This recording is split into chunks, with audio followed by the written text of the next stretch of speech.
Yun oh, usapang pangkalusugan na naman. Muli ako yung inyong kaibigan, si Kuya Arvin, at magbabahagi ng mga kwento ng mga kaalaman, mga natuklasan at ginagamit kong practice sa aking pagpapalakas at pagpapagaling ng marami at nakakasawa ng mga karamdaman ng mga sakit.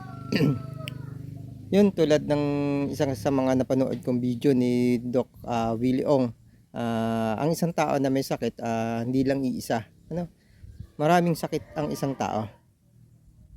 At kung iinuman mo nga naman ng gamot, maraming klaseng gamot. Sabihin natin na may 7 klase kang sakit. Tapos may tigagalawang gamot, 14 na gamot. Ano pa ang mangyayari sa katawan mo? Alam naman natin na ang synthetic medicine ay maraming mga komplikasyon na dulot sa atin. Oo, nakakatulong ito sa mga sintomas ng sakit na nararanasan natin, nararamdaman natin, pero ang katotohanan nito may kaakibat o may dalang kapahamakan din ang mga gamot na to sa ibang mga um, sa ibang mga karamdaman. Kaya minamabuti ko at ginagawa ko na ang pagpapalakas, ang paglaban sa mga um, sakit o problema sa kalusugan ay ang nutrition, ang tamang nutrition. Kasi ano ba ang kailangan ng ating katawan kundi yung tamang nutrition. At naniniwala ako na ang tamang nutrition lang ang isang sagot para sa ating um, pagkakasakit. Kasi nung linikha naman tayo, nung ginawa naman ng Diyos ang tao, alam niya na dadating ang panahon na magkakasakit tayo. Kaya nga binigyan tayo ng Diyos na kakayahan na gamutin ng sarili nating katawan ang mga problemang dumarating dito. Yun ay dahilan sa mga linikha niya, mga prutas, gulay na siyang pangunahing dapat ikonsumo ng bawat isang tao. Na sa ngayon, ito yung nagiging problema natin kung bakit marami mga sakit ang dumadapo at mga kabataan pa lang nagkakaroon na ng karamdaman. Samahan niyo ako at pakita ko sa inyo yung ibang mga ginagawa ko para sa paglaban sa sakit at paano ako gumaling sa ibang mga karamdaman tulad ng GERD. Tara!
Yun idol, tapos na tayong kumain.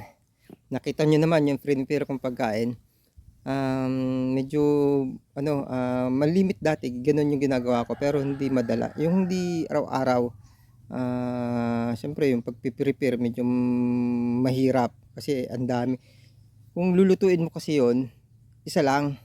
Pero pag ganun, yung proseso, medyo matagal kasi isa-isa.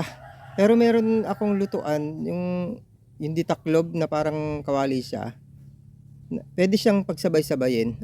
Pwedeng pagsabay-sabayin. Yun. Yun, nakita nyo ang aking kanin, red rice, brown rice, black rice. Ganyan yung ginagamit kong kanin ngayon, Tapos hindi din siya ganong karamihan. Hindi din siya, tama lang, isang cup. Yun. Tapos yung kanina talbos ng kangkong, steam siya. Tapos meron akong sitaw, steam. Meron din akong okra, steam din siya. Tapos gumamit ako ng hilaw na sibuyas. Tapos bell pepper, hilaw din.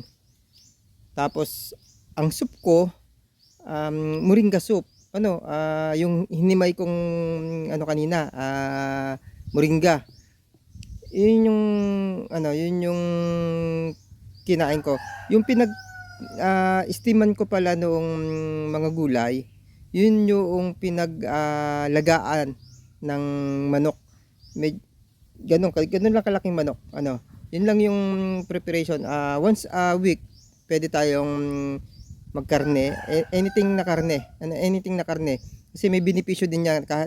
Ang mahirap lang kapag naabuso natin, medyo mataas yung ibang protein yan na lalabis sa katawan natin, kaya tayo magkakaroon ng ibang sakit. Pero kung limited naman, nasa tama lang, yun nga, once a week lang, tapos ganun lang kalaki, okay lang yan. Yun, lalo na yun, manok lang. Siguro kung sa manok, kahit dalawa o 2 beses sa isang linggo, pwede. Pero kung yung mga red meat, wag natin gagawin na madalas. Yun, continuous yung tubig natin, tulad ng tinuturo ko na pagkatapos sa kakaiinom, 30 minutes ako, hindi pa ako nainom. Konti lang, pang lang nung lalamunan, dahil dinaanan na pagkain. Tapos pagkatapos noon, ito, yung kaninang para siyang hindi ko alam kung anong tawag dito, para siyang orange, para siyang pongkan, pero kulay green. Ngayon lang ako nakabili nito, matamis din. Tapos ito pa nga, yung isa pa na yun, bilis ng guyam. Durian, durian, siya yung magiging appetizer ko. Yun, sana naibigan nyo yung manok, ganun lang ang karne. Huwag tayong aabuso. Sana tuloy-tuloy ang paggaling natin. At malaki yung improvement na nagawa nun sa buhay ko dahil doon sa GERD na wala. Ngayon, syempre, hindi lang naman GERD yung problema ko. Marami din naman akong iba pang problema. Hopefully, alam ko, balang araw, magiging okay din lahat kahit na tumatanda tayo. Hindi na natin aalisin sa isip natin na mawawalan talaga tayo ng sakit kasi tumatanda tayo. At kahit paanong gawin na ayos natin ang ating ang ating lifestyle, hindi talaga perfect buhay. Syempre, unang-una yung hinihinga natin, ini-inhale natin, hindi na siya totally na na oxygen, almost may carbon dioxide. Bakit? Polluted yung ating paligid. Pangalawa, yung araw na kailangan ng ating katawan, hindi na siya ganoon kasustansya din. Dahil alam naman natin na may problema na yung ozone layer, at isa ito sa nagbibigay ng sakit sa ating mga katawan. At isipin nyo, hindi lang sa katawan natin, ultimo mga hayop at saka halaman nagkakasakit din dahil sa sobrang exposure sa araw. Dahil sobrang init na ngayon, di na katulad nung init nung unang panahon. Yun mga idol. Kaya mas na lang, preventive lang tayo at alagaan natin kahit na alam natin na mahirap yung laban ngayon para sa magandang kalusugan. Bye-bye po at God bless you. Nutrition po ang kailangan natin. Yun sabi ko nga, di ba?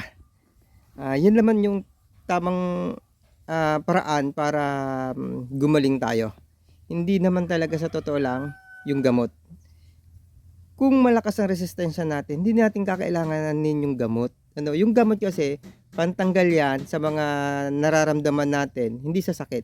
Hindi sa sakit, sa mga nararamdaman nating sintomas ng sakit. At yung sakit, hindi gamot ang sagot para gumaling. Nutrition, vitamins, energy, yun ang kailangan, at pananalig sa Diyos. Sige, bye-bye. God bless you. Ingat tayo. Pagaling po kayo.